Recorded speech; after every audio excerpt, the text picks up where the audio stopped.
자, 2022년에도 어김없이 올랐었던 전기요금이 2023년에는 전년 대비해서 64.2%나 더 올랐습니다. 해마다 전기세가 이렇게 올라가고 있는데 올 여름 전기요금은 또 얼마나 더 오를까요? 더위는요, 폭염일수 1위, 열대야일수 1위, 여름철 전국 평균기온 1위였던 아주 악명 높았었던 여름으로 기억되는 2018년 이후에 더위의 기록이 매해 갱신되고 있다는 거, 우리 어머니 아버지들 당연히 느끼고 계실 거예요. 폭염 일수로만 보면요, 2021년 11.8일, 2022년에는 10.6일, 2023년에는 14.2일로 늘어나서 이 폭염으로 사망하는 사람들도 점점 증가하고 있는 추세라고 하는데요. 얼마나 더 더울지 정말 감조차도 안 잡히는 올 여름이 아마 머릿속에 그려지실 것 같아요.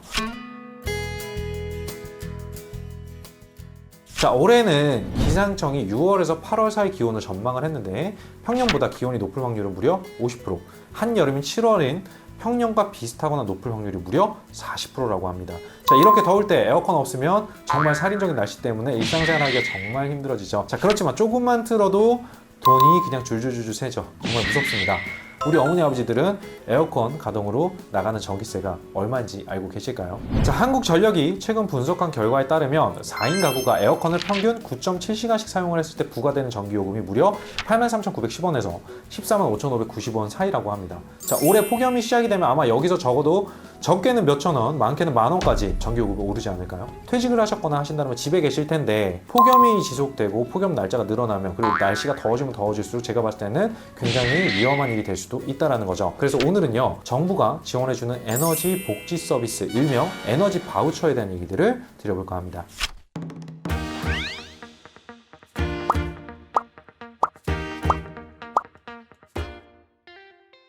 지난해 3분기 이후에 전기요금을 동결했다고 해도 언제 얼마나 오를지는 아무도 몰라요. 그러니까 안심할 수가 없죠. 자, 이 에너지 바우처 지원을 통해서 조금이라도 우리가 절약을 할 수 있다라고 한다면 우리 어머니 아버지들 마음이 그나마 좀 시원해지지 않을까라는 생각이 들어요.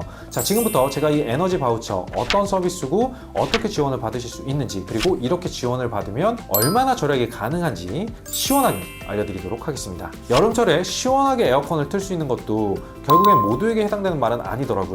많은 어머니 아버지들께서 더위를 피해서 조금 더 시원한 곳으로 찾아가곤 하십니다. 2021년에는 이런 웃지 못할 해프닝이 있었다고 하는데, 기록적인 폭염에 코로나까지 겹치면서 문을 연 경로당이 없었던 거예요. 그래서 65세 이상 어르신분들이 대중교통 무임승차가 되다 보니까 어떻게 지하철을 타고 시원한 공항으로 가신 거예요. 자, 일명 공캉스죠. 젊은 분들이 요즘에 호캉스, 호텔에서 즐기는 바캉스에서 호캉스를 많이 갔다라면 우리 어머니 아버지들이 공캉스를 간 거야. 자, 어르신분들이 얼마나 갈 곳이 없었으면 그랬는가 싶었는지 이때는 숙박업소도 안전쉼터라고 해가지고 어르신분들을 위해서 쉼터로 대체 운영한 곳도 있다라고 합니다. 자, 이런 점들을 보완을 하려고 취약계층 분들을 대상으로 필수 에너지 비용을 지원을 하고 있습니다. 전기, 도시가스, 지역난방 고지서 이용 금액을 차감해드리거나 국민행복카드를 발급받으시면 에너지 비용을 직접 결제할 수 있도록 해준다는 거죠. 특히 올해는 전기, 가스 요금 인상이 예상이 되고 있고요. 하절기 폭염도 걱정할 수밖에 없는데, 이런 상황을 대비해서 발급 대상을 확대해주고 하절기 지원 금액도 상향으로 조정을 했다라고 하니까 우리 어머니 아버지들께서 이걸 꼭 알고 계셔야 된다고 저는 생각을 해요. 자, 먼저 에너지 바우처가 뭐냐 자세하게 설명을 드릴게요. 에너지 바우처라 함은 어머니 아버지들께서 시원한 여름, 따뜻한 겨울을 보낼 수 있도록 에너지 취약계층을 위해서 이 에너지 바우처 이용권을 지급해서 전기, 도시가스, 지역난방, 등유, LPG, 연탄 등을 구입할 수 있도록 지원을 해주는 제도입니다. 자, 그럼 어떤 분들이 이 지원을 받을 수 있냐? 이것도 자세하게 설명을 드려보면, 우선 2022년 한시적으로 지원 대상에 포함됐었던 주거, 교육급여 수급 가구 중에 추위, 더위 민감 계층 가구가 지원 대상에 속하고요. 소득을 기준으로 한번 살펴보면 국민기초생활보장법에 따른 생계급여, 의료급여, 주거급여, 교육급여를 수급하고 계시는 분들이나 주민등록 등본상 기초생활수급자 본인 또는 세대원이 다음 어느 하나에만 해당이 되시면 지원 대상이 된다라고 생각해 주시면 됩니다. 한번 볼까요? 단 세대원 모두가 보장시설 수급자라면 지원이 좀 어려우시고, 긴급복지지원법에 따라서 2024년 10월부터 동절기 연료비를 지원받은 분, 한국에너지공단이 2024년도 등유 바우처를 받으신 분, 한국광해광업공단의 2024년 연탄 쿠폰을 발급받은 분도 동절기 에너지 바우처 중복 지원은 안 돼요. 그러니까 신청하시기 전에 내가 지금 다른 비슷한 바우처 지원 사업을 받고 있는지는 꼭 체크를 해주셨으면 좋겠습니다.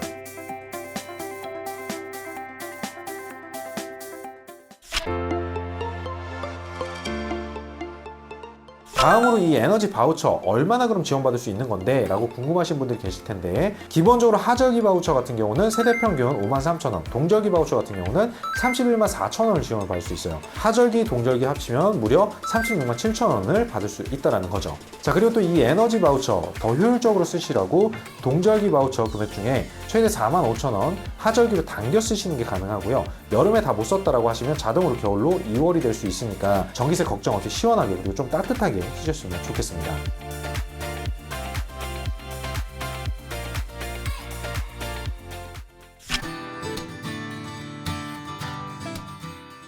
자, 사용하는 기간은요, 하절기 같은 경우는 오는 10월 1일부터 9월 30일까지 전기요금 차관에 하나고요. 동절기 같은 경우는 10월 1일부터 내년 5월 25일까지 전기, 도시가스, 지역 난방 중에 하나 선택하셔서 요금을 차감받는 방식으로 쓰실 수가 있습니다. 넉넉하실지는 모르겠지만 그래도 아주 나쁘진 않을 것 같아요. 자, 다만 방금 드린 날짜는요, 요금 차감 방식으로 쓰일 수 있는 기간이고요. 실물 카드로 결제를 하시려면 10월 4일부터 전기, 도시가스, 등유, LPG, 연탄 결제에 사용하실 수 있다는 거 꼭 기억해 주셨으면 좋겠습니다. 자, 요금 차감은 요금 고지서상에서 바우처 금액을 자동으로 차감할 수 있도록 해주는 방식이기 때문에 요금 고지서 발행일에 자동으로 차감이 되고요. 실물 카드로 쓰시는 방법을 선택하시는 분들 같은 경우는 카드 승인일 기준으로 적용이 된다고 하니까 이 부분도 기억해 주시면 좋을 것 같습니다. 자, 에너지 바우처를 신청을 하고 싶다라고 하시는 우리 어머니 아버지분들은 주민등록상 행정복지센터 주민센터 가셔서 신청을 하시면 되는데, 지난 29일부터 신청 접수가 시작이 됐어요. 올해 말 12월 31일까지 신청을 하실 수가 있으니까 편하신 시간에 방문해 보시면 좋을 것 같습니다. 마무리 좀 해보도록 할까요? 오늘은 이렇게 다가오는 폭염을 대비해서 우리 어머니 아버지들께서 놓치지 마셔야 되는 제도에 대해서 말씀을 한번 드려봤습니다. 도움이 되셨는지 모르겠어요. 자, 다음 편에는요, 주민센터에서 동일하게 신청하실 수 있는 내용인데, 돌봄이 필요한 우리 어르신분들을 위해서 24시간 긴급으로 운영하는 제도가 있다고 해서 그 내용을 좀 준비를 해가지고 알차게 돌아올까 하는 생각을 하고 있습니다. 자, 아무쪼록 이 에너지 바우처로 시원한 여름과 안전한 일상을 보내시는 우리 어머니 아버지들이 되시길 바라는 마음입니다. 항상 건강하셨으면 좋겠고요. 그리고 항상 말씀드린 구독과 좋아요 그리고 알람 설정 요걸 해주시면 이 채널을 준비하는 엄마나야 팀이 굉장히 또 많은 힘을 얻습니다. 궁금하신 것들이나 아니면 또 의견을 나누고 싶으신 내용들, 나는 이렇게 썼는데 좋았어 라는 의견들이 있으시면 자유롭게 댓글 나눠주시면 저희 채널이 더 건강하고 풍성해지지 않을까 라는 생각이 듭니다. 많은 분들께 널리 알려주시면 정말 감사할 것 같습니다. 다음에 또 뵐게요. 지금까지 엄마나야 그리고 신사고찰의 이사였습니다. 감사합니다.